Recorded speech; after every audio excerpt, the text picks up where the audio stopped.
آج ہم کہانی سنیں گے ایک ایسی لڑکی کی جسے پینٹنگ کرنے کا بہت زیادہ شوق تھا۔ اس لڑکی کا نام تھا عائشہ۔ وہ ہر وقت بہت ٹائم بیٹھ کر پھولوں کی، جانوروں کی، بہت پیارے پیارے منظروں کی پینٹنگز بنایا کرتی تھی۔ اس کا ایک خواب تھا، وہ چاہتی تھی کہ جو وہ پینٹنگز بناتی ہے وہ ایک دن حقیقت کے اندر تبدیل ہو جائے۔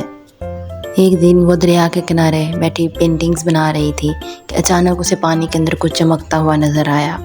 اس نے وہ چیز کو پانی کے اندر سے اٹھایا تو وہ دیکھ کر حیران رہ گئی کہ بہت خوبصورت ایک برش تھا۔ اس کے اوپر بہت ہی پیارے ڈیزائن بنے ہوئے تھے اور وہ جادوئی روشنی کی وجہ سے چمک رہا تھا۔ یہ دیکھ کر عائشہ سے رہا نہ گیا۔ اس نے وہ برش لیا اور کلر سے پینٹنگ بنانا شروع کی۔ اس نے پھولوں کی پینٹنگ بنائی۔ جیسے ہی اس نے پینٹنگ کمپلیٹ کی تو یہ دیکھ کر وہ حیران رہ گئی کہ وہ والے پھول ریئلٹی میں اس کے ارد گرد کھلے ہوئے تھے۔ یہ دیکھ کر اس کی خوشی کی انتہا نہ رہی۔ وہ دوڑتی ہوئی اپنے گاؤں کی طرف آئی۔ اس نے گاؤں والوں کو سارا واقعہ سنایا۔ اس کے گاؤں کے لوگوں نے فیصلہ کیا کہ وہ اپنے گاؤں کو اور بھی زیادہ خوبصورت بنائیں گے۔ عائشہ اور اس کے دوستوں نے مل کر بہت ساری تتلیوں کی پینٹنگز بنائیں تو وہ تتلیاں ان کے ارد گرد اڑنے لگیں۔ انہوں نے پھر بہت سے جانوروں کی پینٹنگز بنائیں تو وہ سارے جانور بھی ان کے ارد گرد دوڑنے لگے۔ اس طرح ان کا گاؤں اور بہت زیادہ خوبصورت ہو گیا۔ پھر انہوں نے ایک رینبو کی پینٹنگ بنائی جس سے ان کے گاؤں کے اوپر رینبو آ گئی، تو یوں ان کا گاؤں بہت ہی خوبصورت اور پیارا لگنے لگا تھا۔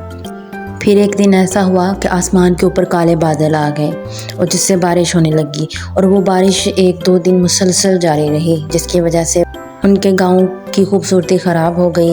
جانور بھی جو ان سے تھے وہ وہاں سے چلے گئے اور پھول بھی سارے خراب ہو گئے۔ یہ دیکھ کر عائشہ بہت زیادہ پریشان ہوئی۔ پھر اس نے سوچا کہ اسے کچھ کرنا چاہیے۔ اس نے جادوئی برش اٹھایا اور اس نے ایک پینٹنگ بنائی جس کے اندر آسمان کے اوپر سورج چمک رہا تھا۔ تو جیسے ہی اس نے وہ پینٹنگ کمپلیٹ کی تو بادل وہاں سے غائب ہو گئے اور آسمان میں سورج نکل آیا جس سے ہر طرف روشنی پھیل گئی۔ پھول دوبارہ سے کھل اٹھے اور ان کا گاؤں پھر سے بہت زیادہ خوبصورت ہو گیا۔ تو یہ دیکھ کر عائشہ کی اور اس کے گاؤں والوں کی خوشی کی انتہا نہ رہی۔ وہ سب بہت زیادہ خوش ہوئے۔ پھر عائشہ نے اپنے دوستوں کو سمجھایا کہ ہم صرف جادوئی برش سے ہی چیزوں کو اچھا نہیں کر سکتے، بلکہ ہم خوش اخلاقی سے، ہمدردی سے، دوسروں کے ساتھ اچھا سلوک کر کے بھی ہر چیز کو خوبصورت بنا سکتے ہیں۔ اور ضروری نہیں کہ ہمارے پاس کوئی جادوئی برش ہو تو ہی ہماری جو سی امیجینیشنز ہیں وہ ریئلٹی میں چینج ہو جائیں، بلکہ ہم اگر اچھا سوچتے ہیں کسی کے بارے میں تو وہ بھی ریئلٹی میں چینج ہو جاتا ہے۔ اس لیے ہمیں دوسروں کے بارے میں ہمیشہ اچھا سوچنا چاہیے اور سب کی ہیلپ کرنی چاہیے۔